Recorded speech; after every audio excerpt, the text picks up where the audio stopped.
한 주간 여러분 잘 지내셨죠? 예, 명절 연휴도 은혜로 우리 사랑하는 가족들과 잘 보내셨을 거라고 생각을 합니다. 한 주간 또 이렇게 성지순례를 다녀오면서 또 우리 교회가 얼마나 또 좋은 곳인가, 또 하나님께서 주신 은혜가 크다 하는 것을 또 체험하고 돌아왔습니다. 기도해 주셔서 감사를 드립니다. 다녀오신 분들은 직접 또 같이 보고 느끼셨겠지만 또 그곳을 위해서 기도해 주신 분들에게도 은혜를 나누기 위해서 영상을 준비했습니다. 그리고 영상 이후에는 다녀오신 분 중에 한 분이 또 그런 은혜를 나누도록 하겠습니다. 우리 김기수 집사님이 이어서 또 소감을 나누실 텐데 영상과 또 나눔 같이 이어보겠습니다.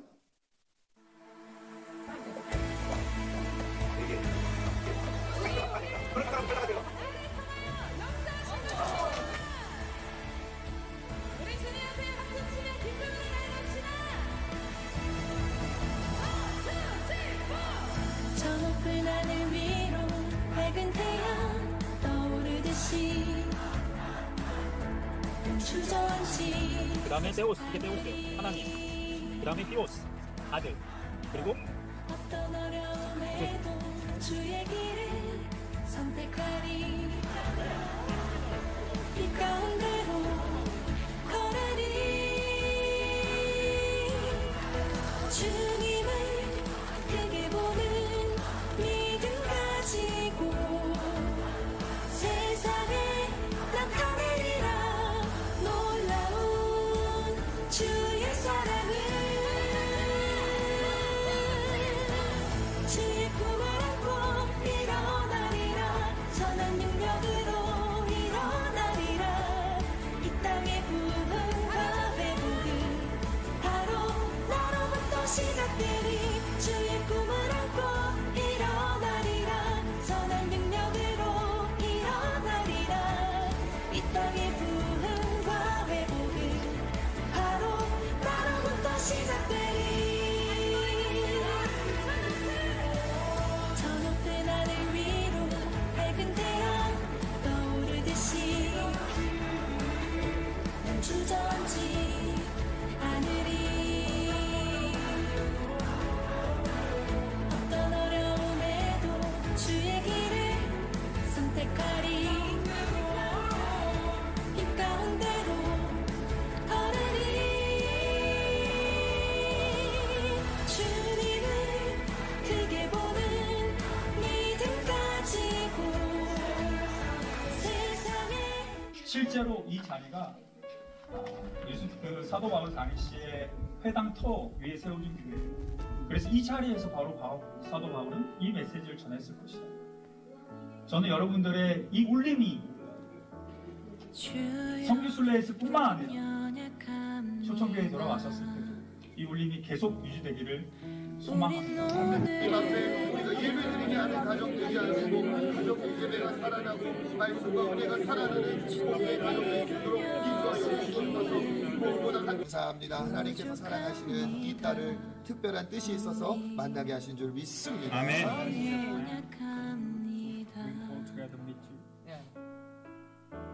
주여 우린 넘어집니다. 오늘 하루 또 실수합니다. 주의 긍휼을 구하는 죄인입니다. 우리 주만 바라봅니다. 한없는 주님의 온 세상 위에 넘칩니다. 가릴 수 없는 주여.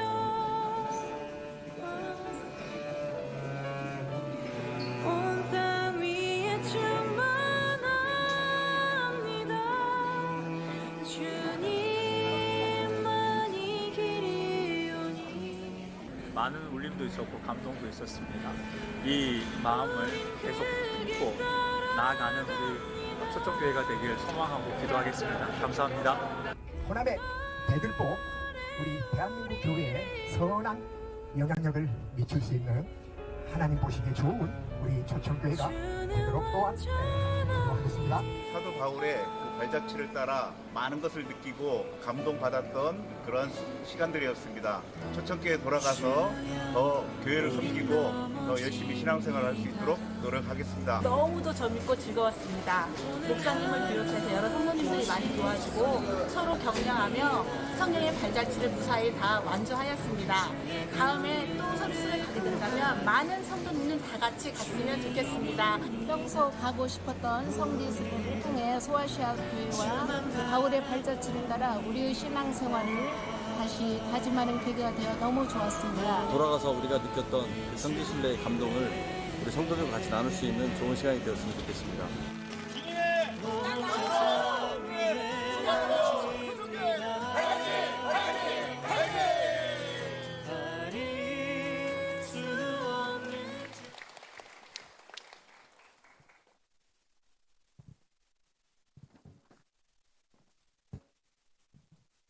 안녕하십니까, 김규수 집사입니다.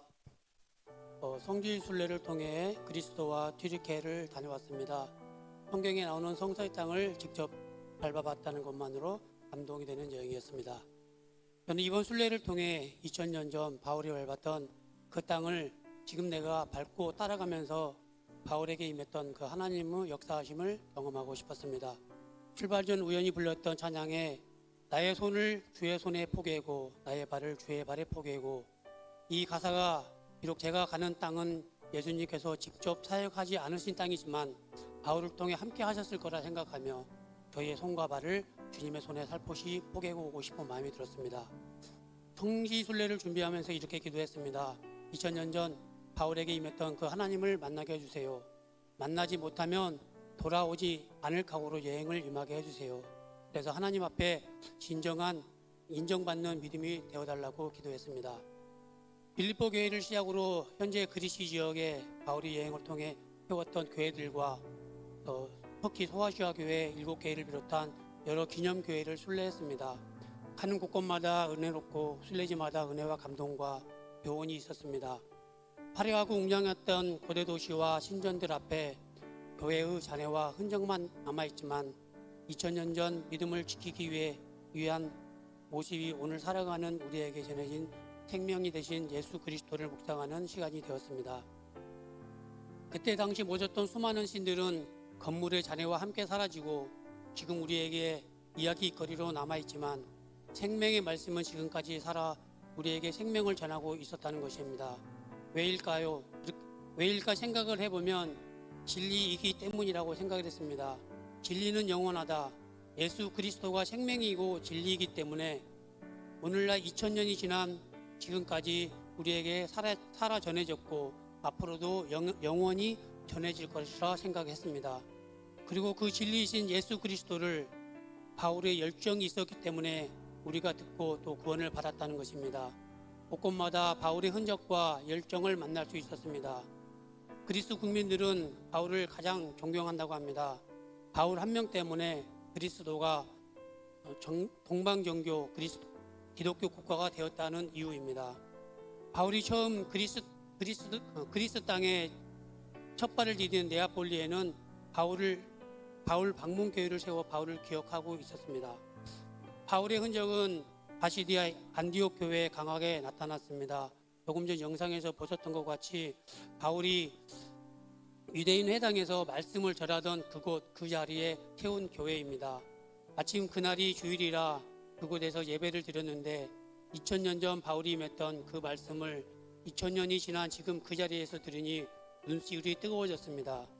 그때 하나님의 인도하심인지 현지 가이드 아리주라는 무슬림 여자 가이드가 예배를 같이 드렸는데 그날따라 예배를 드리는 모습에 눈시울이 뜨거워졌고 아르주를 위해 담임 목사님께서 기도해 주시고 그리고 우리 모두 함께 아르주를 위하여 기도를 했습니다.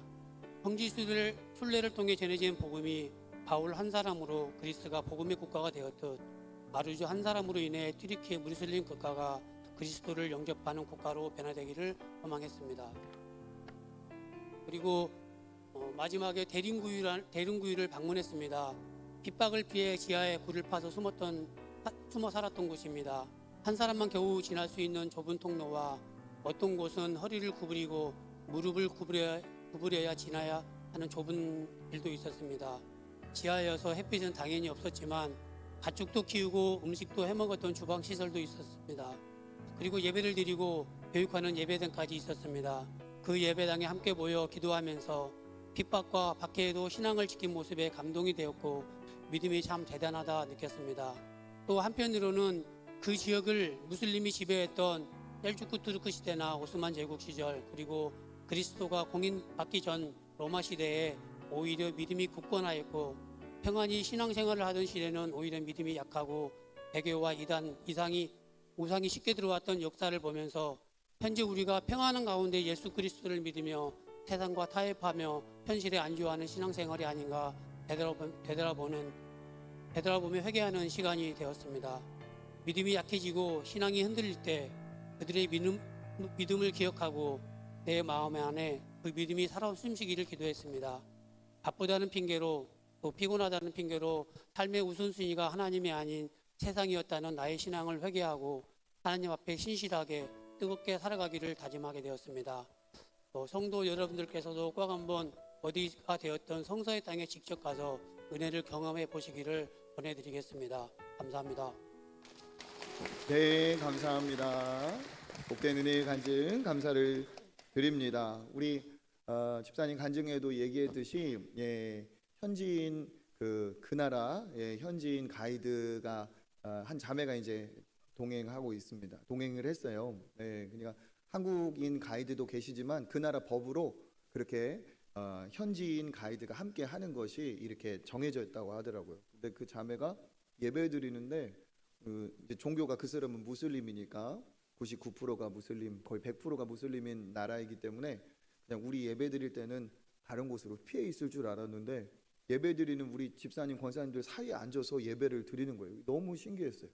그리고 나중에 우리가 또 찬양하고 기도하고 막 축복을 하는 그 시간에는 눈물을 이렇게 흘리면서 그래서 이게 무슨 또 특별한 뭐 하나님의 사인인가 하면서 그래서 그분을 위해 기도하고 그런 일도 있었어요.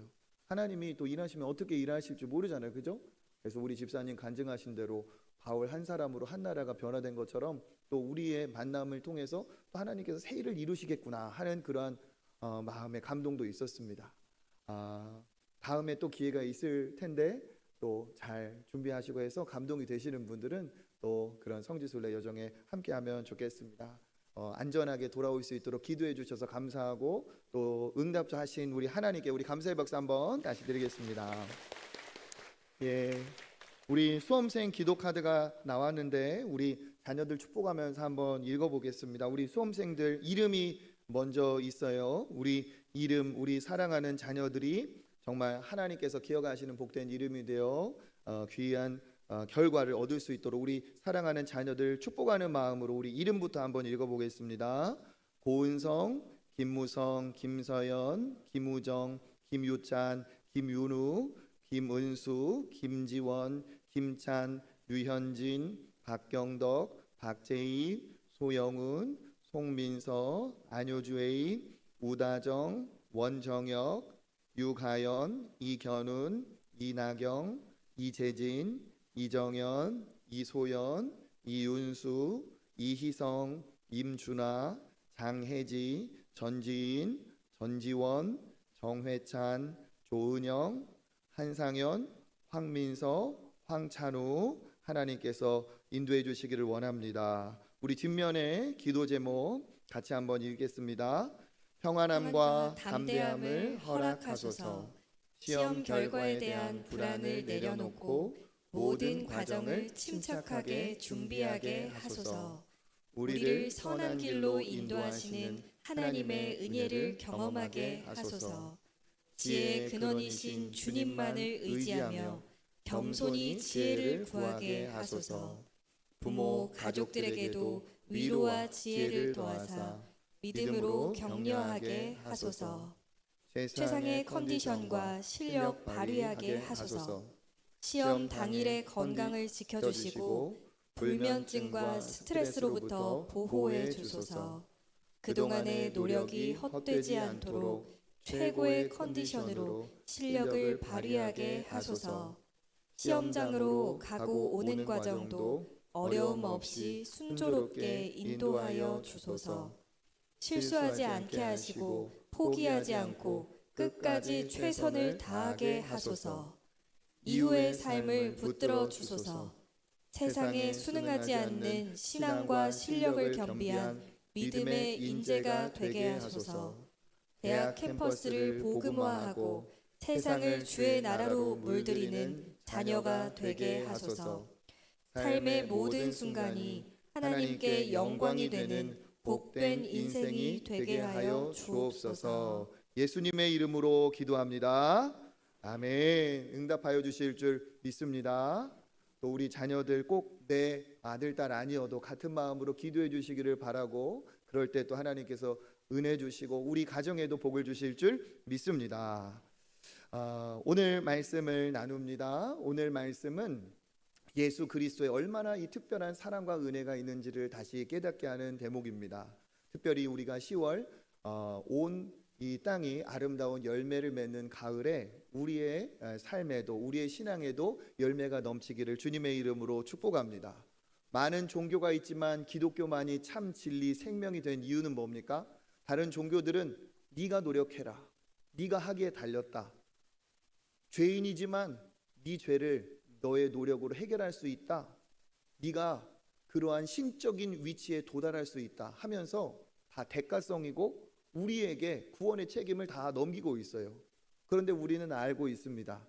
우리의 노력으로 우리가 구원을 이룰 수가 없고, 내 노력으로 내가 죄를 해결할 수 없습니다. 내가 아무리 노력한다고 해도 내가 신의 경지에 도달할 수가 없는 연약한 존재죠. 그런데 우리가 믿는 길과 진리 생명 되신 이 예수 그리스도는 뭐라고 말씀하십니까? 우리가 할 수 없기 때문에 우리에게 희생을 강요하시는 것이 아니라 그가 우리를 위해 희생하시고 그가 우리를 위해 모든 것을, 우리의 불가능한 것을 가능하게 이루시고 우리에게 구원의 길을 열어주시는 줄 믿습니다. 어느 종교에 신이 인간을 위해 희생했다는 종교가 있는지 찾아보세요. 없어요. 그렇지만 예수 그리스도는 우리의 연약함을 아시기에 우리를 위해 자기 자신을 내어주시고 그 희생의 수고로 우리에게 복된 은혜의 길이 열린 줄 믿습니다. 그래서 이 말씀도 오늘 그 예수님의 오심과 우리의 구원하심을 잘 드러내고 있는 비유적인 말씀이죠. 유명한 말씀입니다. 요한복음 12장 24절 읽어보겠습니다. 내가 진실로 진실로 너희에게 이르노니 한 알의 밀이 땅에 떨어져 죽지 아니하면 한 알 그대로 있고 죽으면 많은 열매를 맺느니라. 아멘. 한 알의 밀이 땅에 떨어져서 많은 열매를 맺게 된다. 이 구절 안에 예수 그리스도의 놀라운 희생과 사랑이 담겨 있습니다. 여기에서 말하는 땅에 떨어진 밀은 누구를 말씀하시는 걸까요? 우리를 위해 오신 예수 그리스도이시죠. 땅에 떨어졌다는 말은 무슨 말입니까? 하늘의 영광을 다 뒤로 하고 이 땅에 우리를 위해서 육신으로 오신 성육신을 땅에 떨어진 그 밀에 얘기하고 있죠. 그리고 그 밀이 죽었다는 것은 무엇입니까? 죽어야 될 사람은 바로 저와 여러분인데, 우리를 대신해서 죄 없으신 예수 그리스도가 십자가에서 죽으심을 얘기하고 있습니다. 그래서 예수께서 그냥 한 알의 밀로 있지 않고 땅에 떨어져서 많은 열매를 맺게 한 희생의 그 밀알이 되신 것처럼 우리를 위해 십자가의 은혜를 베풀어 주셨다 하는 거죠. 많은 열매를 맺느니라, 죽으면 많은 열매를 맺느니라 할 때 이 많은 열매는 누구를 얘기하는 것입니까? 바로 예수로 인해서 구원받고 죄 사함을 받고 영생을 얻고 하나님의 자녀가 된 모든 사람을 얘기하는 거죠. 그 안에는 누구도 포함되어 있습니까? 저와 여러분, 우리 모두가 예수 그리스도의 이 놀라운 이 땅에 떨어져서 죽은 밀알이 된 그 십자가의 희생으로 얻어진 많은 열매인 줄 믿습니다. 이것이 이 기독교의 놀라운 신비이고 우리를 위해 아낌없이 베풀어 주신 하나님의 사랑입니다. 그런데 오늘 우리가 먼저 읽은 24절에 보면 예수님의 죽으심에 대한 내용이 나와 있는데, 그 죽으심의 내용을 먼저 예고하신 그 앞절에는 이 내용을 예수님께서 다른 식으로 말씀을 하셨어요. 우리 23절 읽어보겠습니다. 예수께서 대답하여 이르시되 인자가 영광을 얻을 때가 왔도다. 아멘. 예수님이 무엇을 얻을 때가 왔다고 말씀하시죠? 영광을 얻을 때가 왔도다. 영광을 얻을 때가 왔도다 하면서 미리 땅에 떨어져 죽는다 얘기하셨어요. 그러니까 십자가의 고난, 십자가의 죽으심을 얘기하시면서 그것을 무슨 때라고 말씀하십니까? 내가 영광을 얻을 때라고 얘기하시죠. 우리가 흔히 생각할 때 영광은 뭡니까? 높은 자리에 올라가고 어마어마한 것을 소유하고 사람들에게 막 권세를 얻고 이것이 영광을 얻는 것이라고 생각하는데, 예수님은 내가 영광을 얻을 때가 왔다라고 하면서 그 영광을 얻을 때를 곧 십자가에서 달려 자기의 죽으실 때를 영광을 얻을 때라고 얘기하고 계십니다. 우리를 위해서 죽을 때가 자기의 영광이라고 말씀하십니다. 우리를 위해 생명까지 희생한 것이 내 영광이라고 말씀하고 계십니다. 다시 말하면 죽음이 영광이라고 예수님은 지금 얘기하고 계십니다. 어떻게 죽음이 영광이 될까요? 세상에 하나님을 모르는 사람들은 다 하나같이 얘기합니다. 죽으면 끝이다. 죽으면 소용없다. 죽으면 아무것도 아니다. 죽음은 그냥 모든 것의 종료이죠. 그런데 예수님은 죽으면 많은 열매를 맺느니라, 이 죽음을 영광이라고 얘기하고 계십니다. 물론 예수님께 죽음은 예수님이 이 땅에 오셔서 공생의 모든 것을 행하신 완수, 하나님의 뜻을 다 행하신 사명의 완수이기도 합니다. 그런데 예수님은 그것을 끝이라고 얘기하지 않고 영광이라고 얘기하시죠. 그 영광은 뭡니까? 많은 열매를 맺느니라 얘기하고 있어요. 죽은 자신은 거기에서 끝이지만 그 죽음이 끝나지 않고 많은 열매로 반드시 이어질 것을 예수님은 얘기하고 계시죠. 자기가 죽었는데 어떻게 많은 열매가 됩니까? 예수님은 이것을 확신하고 계세요. 어떻게? 나의 죽음은 죽음으로 끝나지 않는다. 누구를 의지하고 누구를 믿기 때문에 그렇습니까? 이 죽음을 다시 생명이 되게 하셔서 많은 열매로 이루실 하나님 아버지를 그 예수님은 믿기 때문에 그렇습니다. 하나님 아버지는 누구십니까? 전능의 하나님, 능력의 하나님, 그 뜻 안에서 역전과 반전을 이루시는 분이 바로 하나님이십니다. 그러니까 죽음은 모든 것이 끝이 난 것이 맞지만, 하나님은 어떤 하나님이냐? 죽음을 통해서 많은 열매를 다시 이루시는 반전의 역전의 하나님이신 줄 믿습니다. 그래서 예수님의 죽으심이 죽으심으로 끝나지 않고 예수님의 죽으심을 가지고 다시 부활의 영광으로 뒤집으셔서 그 부활의 영광 가운데 많은 이들이 열매가 되어 구원을 받는 일을 누가 하신다고요? 하나님이 하시는 거예요.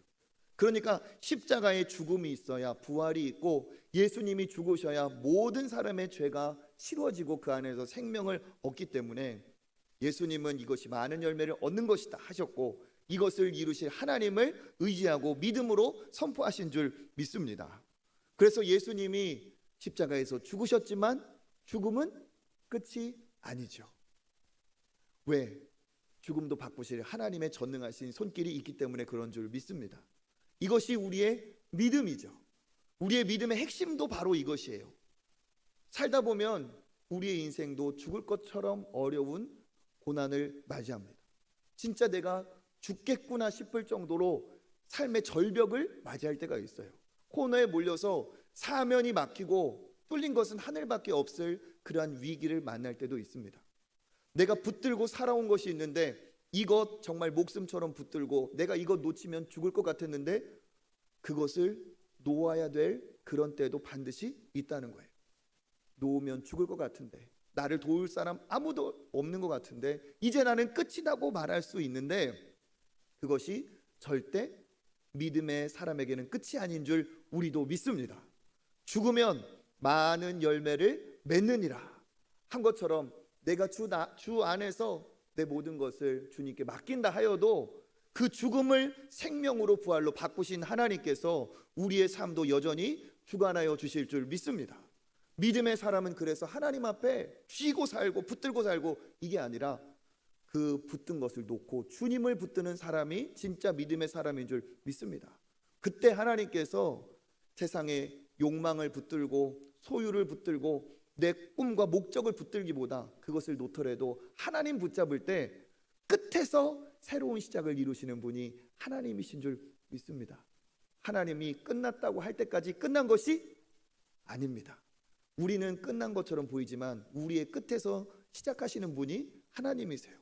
그러니까 예수님은 십자가에서 모든 것이 끝났다고 사람들이 얘기한다 할지라도 끝이 아니라 죽으면 많은 열매를 맺는다 얘기하고 계세요. 우리가 빌립보서에서도 예수님이 이 땅에 하늘의 영광을 버리고 오셨다는 구절이 있죠. 그는 근본 하나님의 본체시나 하나님과 동등됨을 취할 것으로 여기지 아니하시고 오히려 자기를 비워 종의 형체를 가지사 사람의 모양으로 이 땅에 나타내시고 그가 곧 하나님 앞에서 자기를 낮추고 죽기까지 복종하셨으니 곧 십자가에서 죽으심이라. 십자가에서 죽으심이라. 끝난 거죠. 끝난 거. 십자가에서 죽으심이라. 그런데 성경은 거기에서 끝나지 않습니다. 십자가에서 죽으심이라. 그 다음 빌립보서 2장 9절은 어떻게 시작합니까?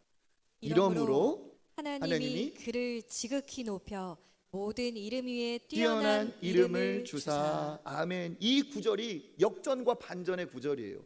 십자가의 죽으심이라 끝난 것 같아요. 그런데 어떻게 시작합니까? 이러므로 시작해요. 이러므로. 죽었으므로. 십자가를 지고 죽었으므로. 어떻게 해요? 예수님은 이제 하실 수 없어요. 죽으셨기 때문에. 그런데 이러므로 주어가 바뀌죠. 누가? 하나님이 그를 지극히 높이셨다. 할렐루야. 그래서 죽음이 끝이 아니에요. 죽어도 그 죽은 죽음을 가지고 놀라운 새 일을 이루실 하나님이 계시기 때문에 이러므로 그를 누가? 하나님이 지극히 높여 모든 이름 위에 뛰어난 이름을 주사. 죽기까지 낮아지신 예수님을 높이셔서 모든 이름 위에 뛰어난 이름을 주셨대요. 그것으로 끝나지 않죠. 10절 11절 같이 읽습니다. 하늘에 있는 자들과 땅에 있는 자들과 땅 아래에 있는 자들로 모든 무릎을 예수의 이름에 꿇게 하시고 모든 입으로 예수 그리스도를 주라 시인하여 하나님 아버지께 영광을 돌리게 하셨느니라. 아멘. 하나님 아버지께 영광을 돌리게 하셨대요. 무엇이? 죽었지만 이름으로 하나님이 그를 지극히 높여 모든 이름에 뛰어난 이름을 주사 하늘 땅에 땅 아래에 있는 모든 무릎을 예수의 무릎에 예수 앞에 꿇게 하시고 모든 입으로 예수를 주라 시인하여 하나님 아버지께 영광이 되게 하셨다. 이 하나님 앞에 돌려진 이 영광은 어디에서 왔습니까? 예수님의 죽음으로 왔어요. 십자가로부터 왔다는 거죠. 이게 놀라운 신앙의 묘미이죠. 예수님이 이 말씀을 하시는 그 안에 하나님께서 이것을 영광으로 바꾸실 것을 이미 예수님은 예고하신 거예요. 그러니까 왜? 죽으면 끝이다라고 얘기하지 않으셨어요. 죽으면 많은 열매를 맺느니라.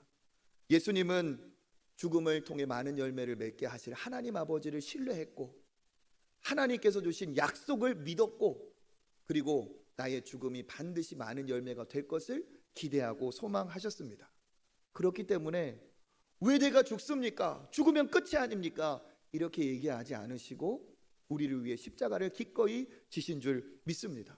그리고 그 십자가를 지시면서까지 뭐라고 말씀하십니까? 내가 십자가를 지고 땅에 떨어져 죽는 이것이 곧 영광이 될 것이다 얘기하고 있습니다. 그러니까 하나님의 방법은 사람의 눈으로 보는 것과는 전혀 다르게 진행이 된다는 거죠. 모든 것이 가능하신 하나님 앞에서는 다 죽는 것 같고 다 고개의 절벽으로 떨어지는 것 같지만 그것이 도리어 생명의 길이 될 수도 있습니다. 우리에게 자격과 능력이 있어서가 아니라 그것을 만지시고 그것을 이루시는 전능한 하나님이 계시기 때문에 그런 줄 믿습니다. 그래서 신앙생활 안에는 역설이 있고 역전이 있어요. 역전과 역설. 십자가도 사람들이 보는 그 관점에 따라 두 가지로 나와요. 십자가를 이해한 사람, 십자가의 은혜를 통과한 사람은 십자가를 달리 얘기하고 십자가를 모르는 사람, 십자가를 통과하지 않은 사람은 그걸 또 달리 얘기해요. 우리 고린도전서 1장 23절과 24절 읽어보겠습니다. 우리는 십자가에 못 박힌 그리스도를 전하니 유대인에게는 거리끼는 것이요 이방인에게는 미련한 것이로되 오직 부르심을 받은 자들에게는 유대인이나 헬라인이나 그리스도는 하나님의 능력이요 하나님의 지혜니라. 아멘. 할렐루야. 우리가 전하는 그리스도를 사람들은 뭐라고 말합니까? 십자가에 못 박혔기 때문에 유대인들은 저주받았다 하면서 거리끼는 것이라고 얘기하고, 이방인들은 또 뭐라고 말합니까? 저렇게 미련할 수가, 살궁리를 해야지, 살려면 충분히 살 수도 있었겠구만, 정말 미련하게 죽었다, 이렇게 얘기를 하는 거예요. 그렇지만 그 은혜를 경험한 사람, 오직 부르심을 입은 자들은 유대인이 되었건 헬라인이 되었건 그리스도는, 십자가는 하나님의 능력이자 하나님의 지혜다 얘기하는 줄 믿습니다. 십자가의 도는 멸망받을 자에게는 미련한 것으로 보이지만 구원을 받은 우리에게는 하나님의 능력이 된 줄 믿습니다.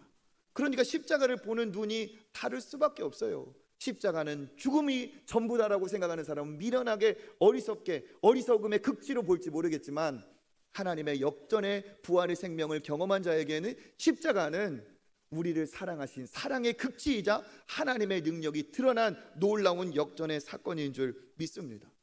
예수께서 왜 십자가를 지셨습니까? 그가 능력이 많아서 지셨어요? 능력을 과시하기 위해서? 나는 죽어도 살아날 수 있다는 걸 증거 보여주기 위해서? 아니죠. 성전에서 떨어져 봐라, 다 시험해도 예수님은 그것을 물리치셨어요. 그러면 왜 예수님이 이 십자가의 죽음을 택하셨습니까?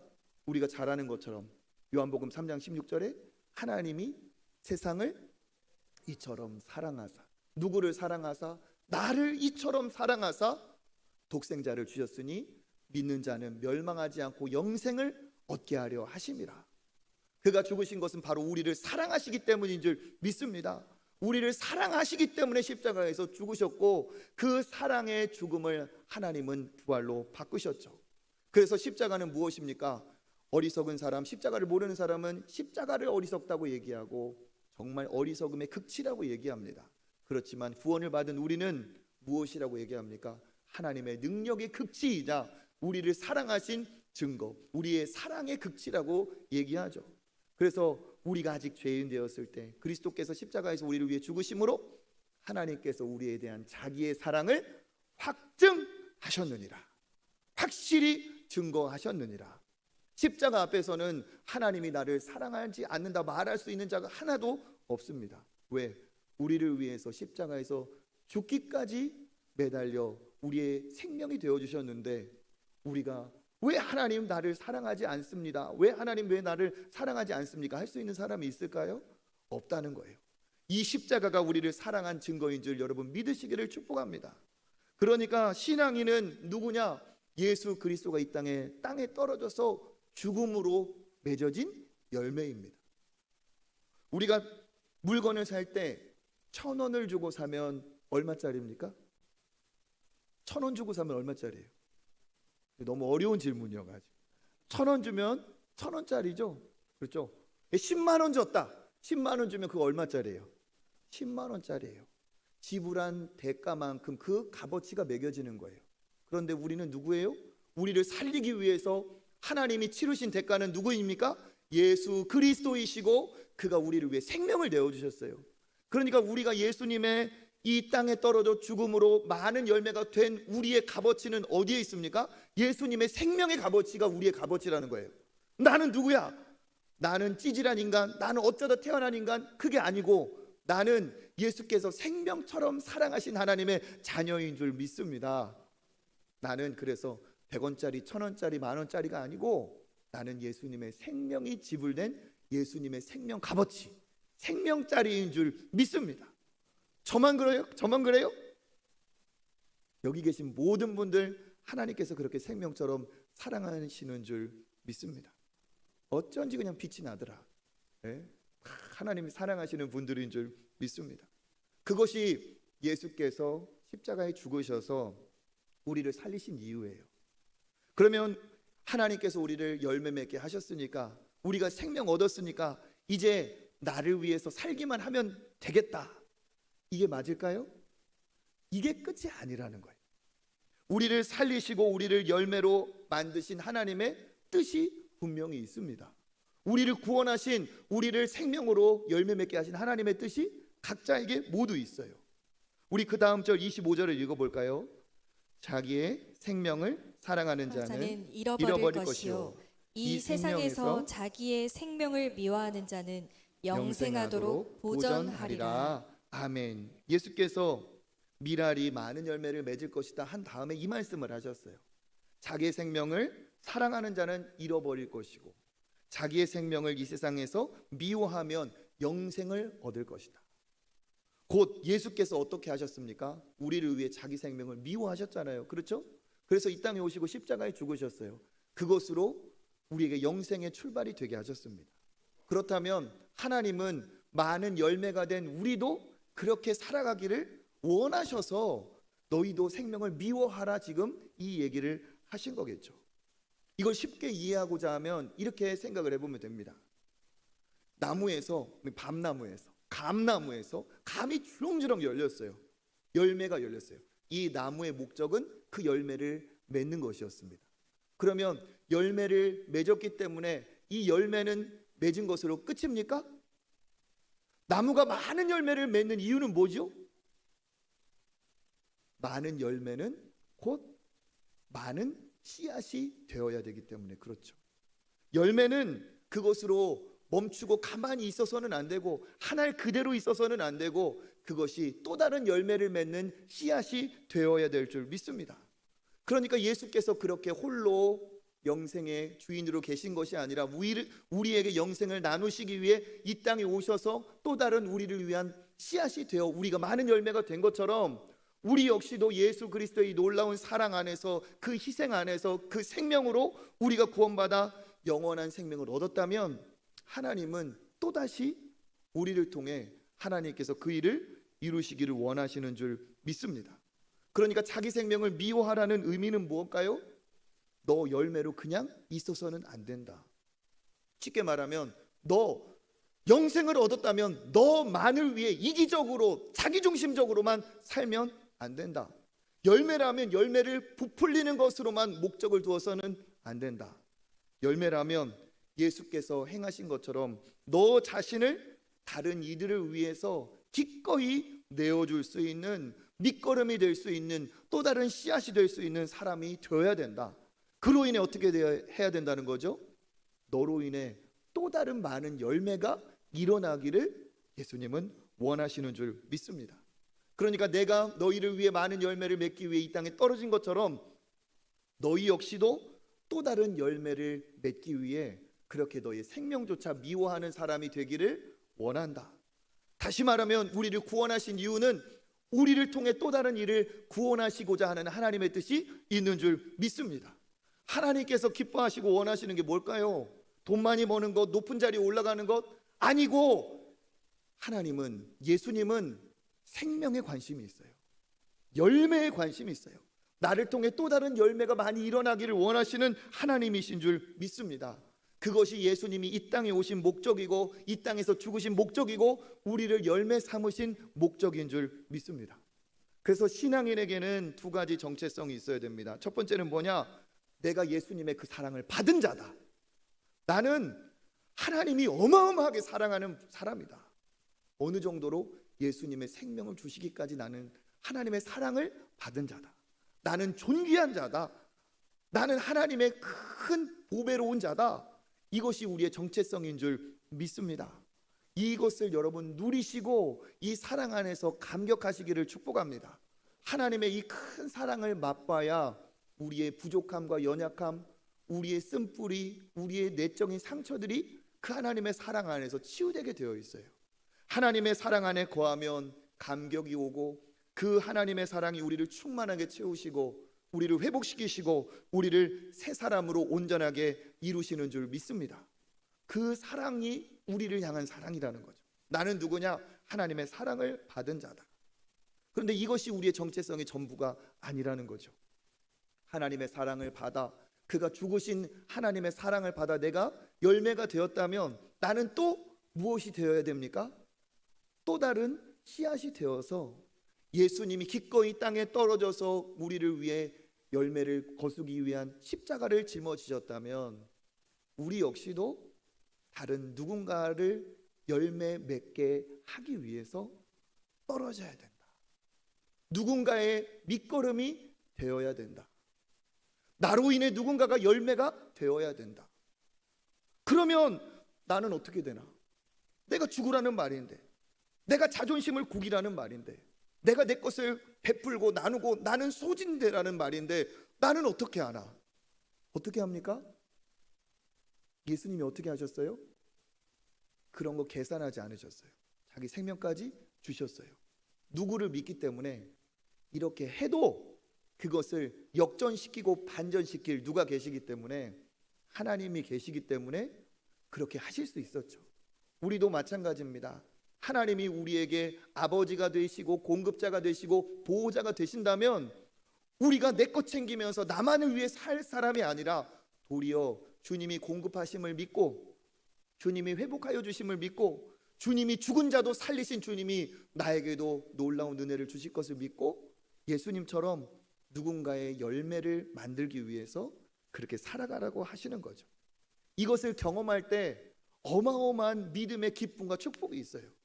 나 혼자만 믿고 나 혼자만 잘 살고자 할 때 은혜나 기쁨은 없습니다.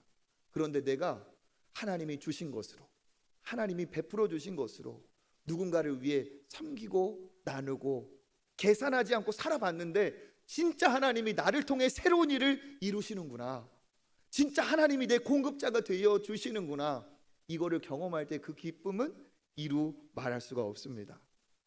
하나님께서 우리에게 주신 시간이 곧 뭐예요? 우리는 시간이 끝나면 죽는 존재예요. 그러니까 네 생명을 미워하라는 건 뭔 말입니까? 우리의 시간을 나만을 위해 쓰지 말고 베풀라는 거예요. 하나님이 우리에게 소유, 재물을 주셨어요. 능력을 주셨어요. 이거 뭡니까? 나만을 위해 사용하라고 주신 것이 아닙니다.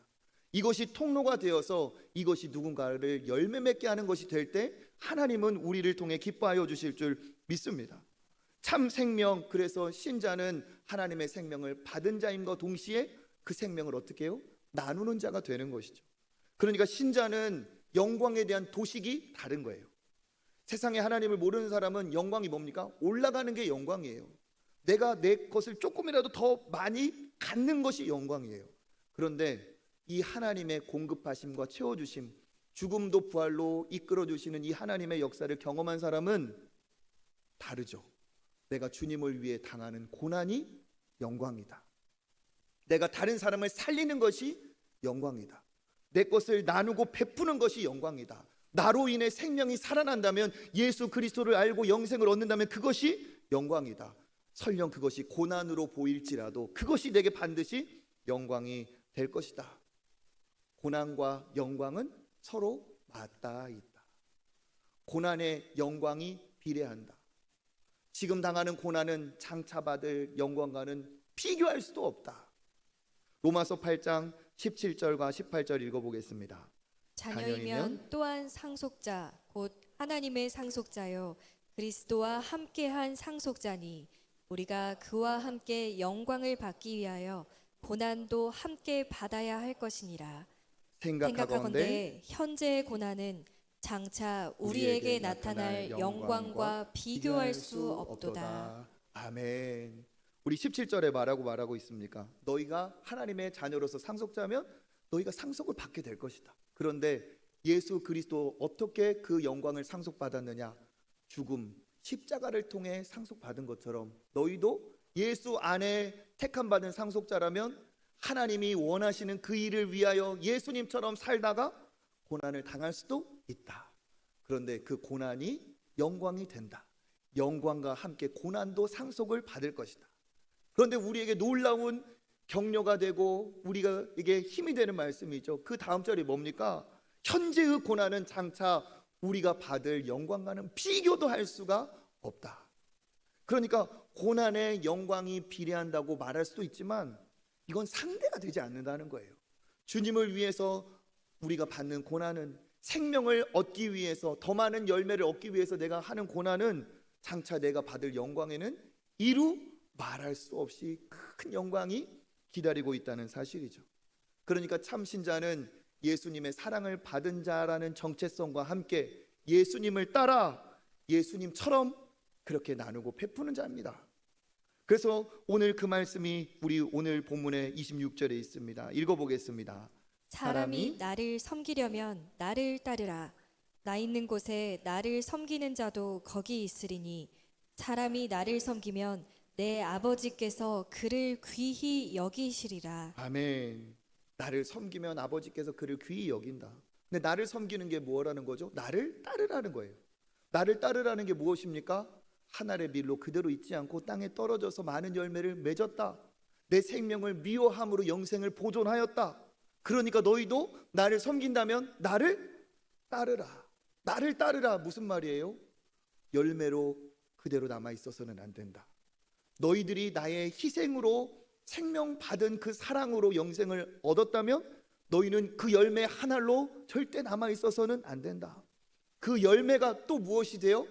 씨앗이 되어서 누군가를 꽃 피우는 인생, 누군가를 열매 맺는 인생, 너희가 계산하지 않고 결과를 두드리지 않은 그 어마어마한 사랑을 받은 자로서 너희도 그렇게 계산적인 삶을 살면 안 된다.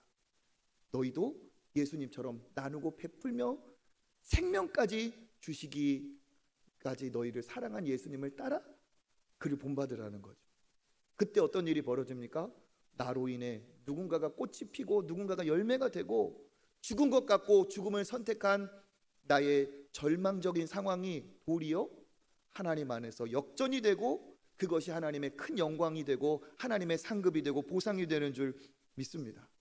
그러니까 이 기독교 신앙, 이 예수님이 보여주신 이 모델 안에는 이기심이라는 건 찾아볼 수가 없습니다. 개인주의라는 것은 찾아볼 수가 없어요. 내가 죽기까지 이타적이죠. 요즘 교회 신앙인들을 많이 폄하하는 이야기들을 듣습니다. 그 중에서 심심치 않게 이런 얘기를 들어요. 교회 다니는 사람들 다 자기만 생각한다. 교회 다니는 사람들이 더한다. 너무 교회 다니는 사람들이 이기적이다. 이런 얘기를 세상이 하는데 이건 정말 성경적인 이야기가 아닙니다. 이런 얘기를 듣는 이 시대에 우리는 강력한 책임감을 느껴야 돼요. 진짜 믿음이 무엇인가? 우리가 그 믿음을 정말 잘 계승하고 그 믿음을 보여야 할 때인 줄 믿습니다. 종교개혁이라는 게 뭐예요? 변질된 기독교를 성경으로 다시 원상으로 복귀한 것이 바로 종교개혁이고 우리는 그 전통 안에 있는 개혁교회입니다. 개혁교회는 날마다 개혁되어야 한다. 개혁신앙은 날마다 개혁되어야 합니다. 이게 무슨 말입니까? 말씀에 비추어서 내 이기적인 욕망과 탐욕을 말씀에 비추어서 매일매일 새롭게 하고 정결하게 해야 됩니다. 그렇게 하지 않으면 언제 우리가 변질되어서 또 이기적인 말을 하고 이기적인 생각을 할지 몰라요. 예수님은 뭐라고 말씀하시느냐? 죽으면 많은 열매를 맺느니라. 살려고 애쓰지 말고 죽으려고 애써라. 그러면 열매가 열린다. 죽으면 끝이냐?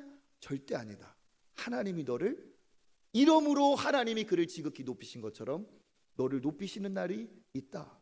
하나님을 신뢰하고 믿고 기꺼이 내 자신을 하나님이 기뻐하시는 곳으로 던져라는 거예요.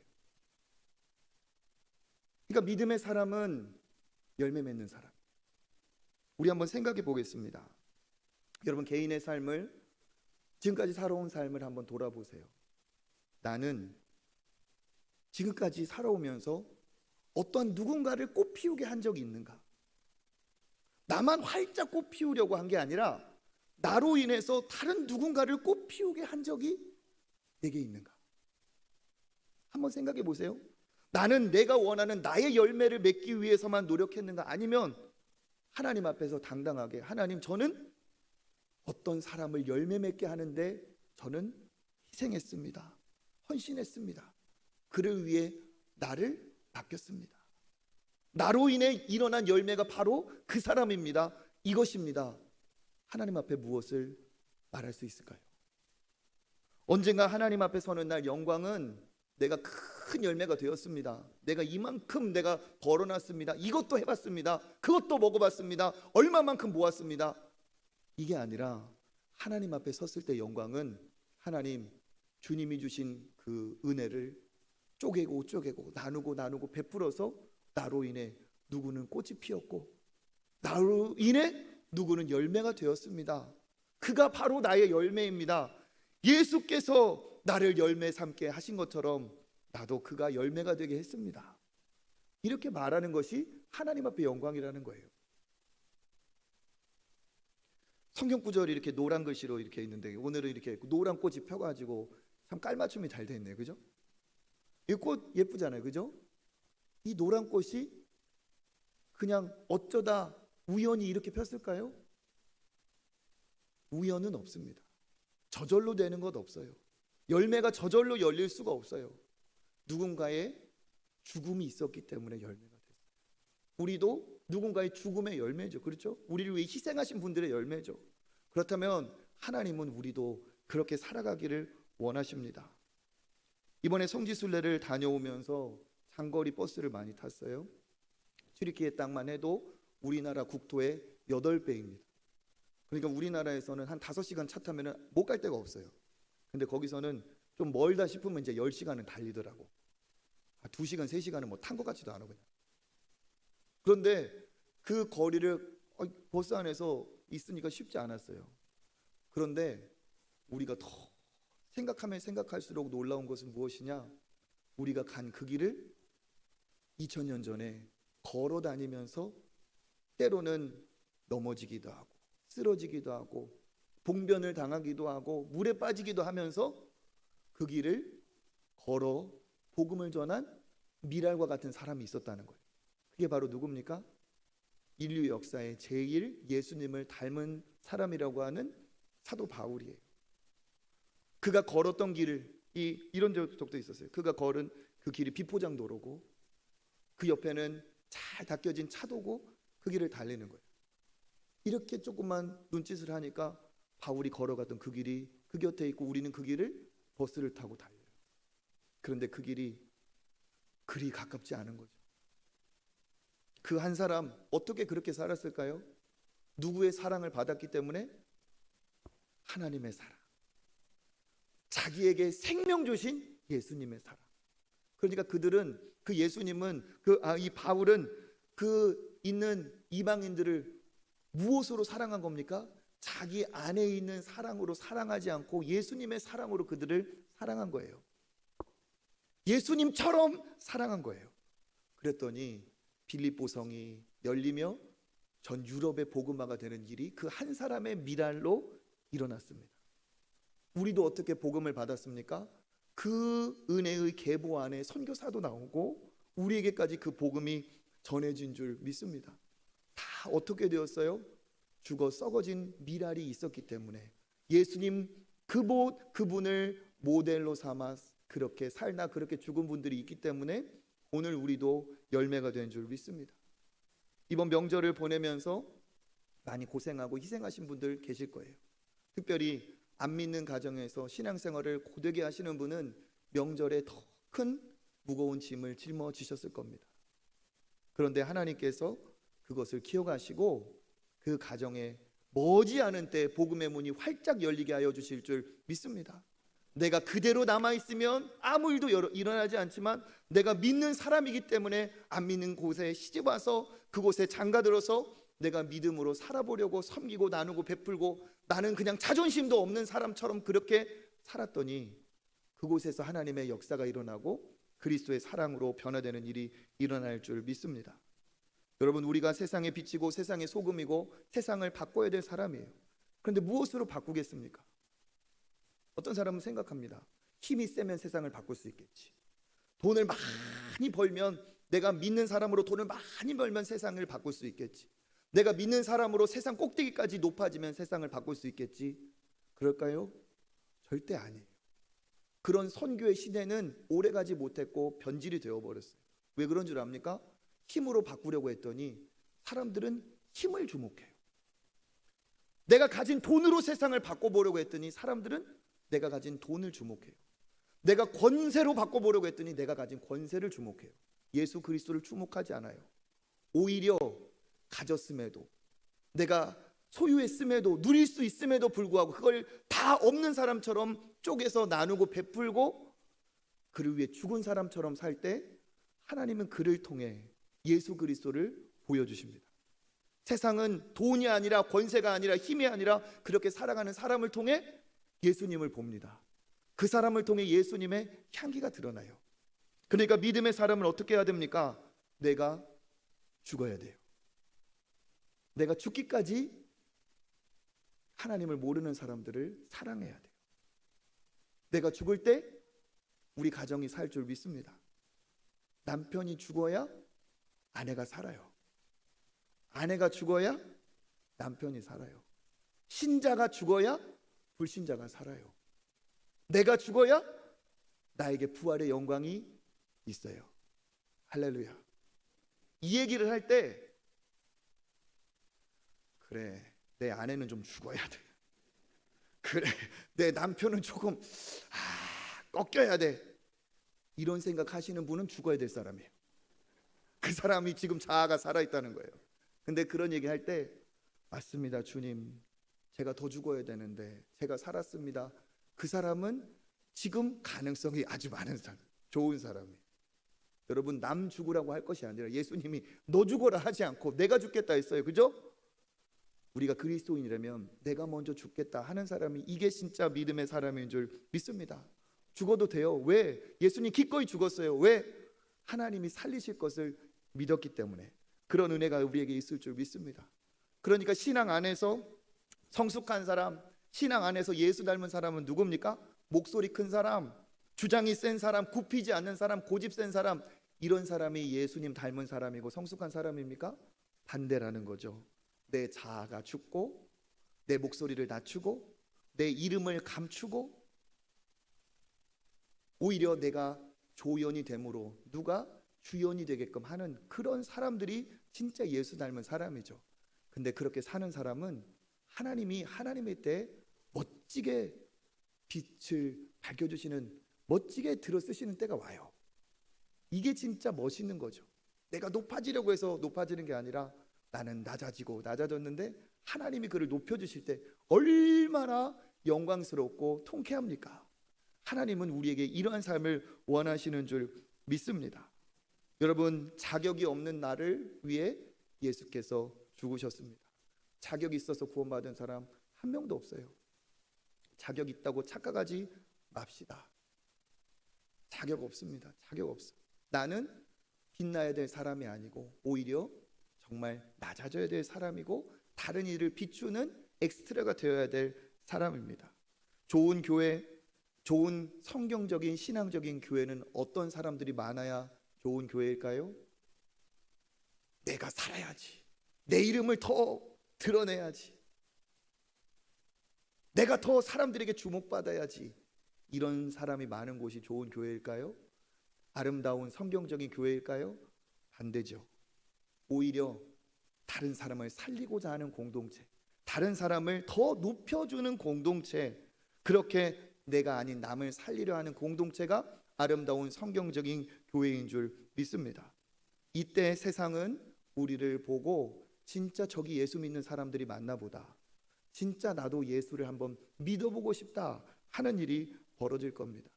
그것이 바로 뭡니까? 예수님의 사랑이에요. 예수님은 우리에게 서로 사랑하라 하셨습니다. 그런데 그냥 사랑하라 하지 않고 어떻게 사랑하라고 하셨어요? 요한복음 13장 34절 읽어봅니다. 새 계명을 너희에게 주노니 서로 사랑하라. 내가 너희를 사랑한 것 같이 너희도 서로 사랑하라. 아멘. 어떻게 사랑하라고요? 그렇죠. 내가 너희를 사랑한 것 같이 서로 사랑하라.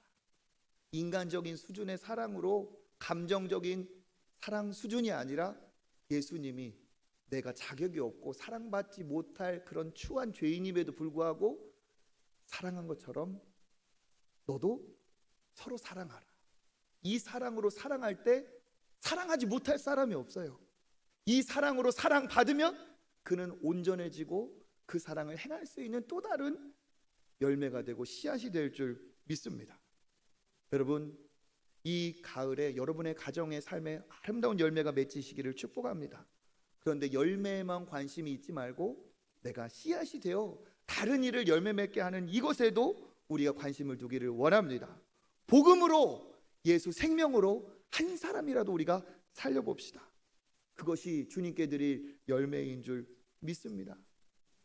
제가 이제 마지막 얘기하고 끝낼게요. 성지순례를 갔는데 주일에 예배를 드리려 할 때 연락이 왔어요. 제가 가르쳤던 한 학생이 저를 찾아왔는데 목사님 계시는 줄 알고 엄마까지 데리고 와서 예배를 드리려 했는데 목사님이 가는 날이 성지순례 날이야. 장날이 아니라. 그래가지고 시간대를 걸어서 저한테 이렇게 카톡이 왔어요. 사진을 찍어서. 근데 그때는 제가 가르칠 때는 학생이고 대학생이었는데 지금은 브라질 선교사가 됐어요. 브라질 선교사, 노숙인들, 마약, 약물 중독에 걸린 사람들을 자기 남편과 함께 케어하는 선교사가 되어 저한테 인사하러 왔어요. 물론 제 노력으로 그 아이였던 학생이 선교사가 된 건 아닙니다. 하지만 하나님께 할 말은 있어요. 여러분, 우리로 인해서 하나님 앞에 열매된 자들이 있어야 될 줄 믿습니다. 내가 열매되는 것보다 그것이 더 중요한 줄 믿습니다. 여러분으로 인하여 아름다운 열매가 맺어지기를 주님의 이름으로 축복합니다.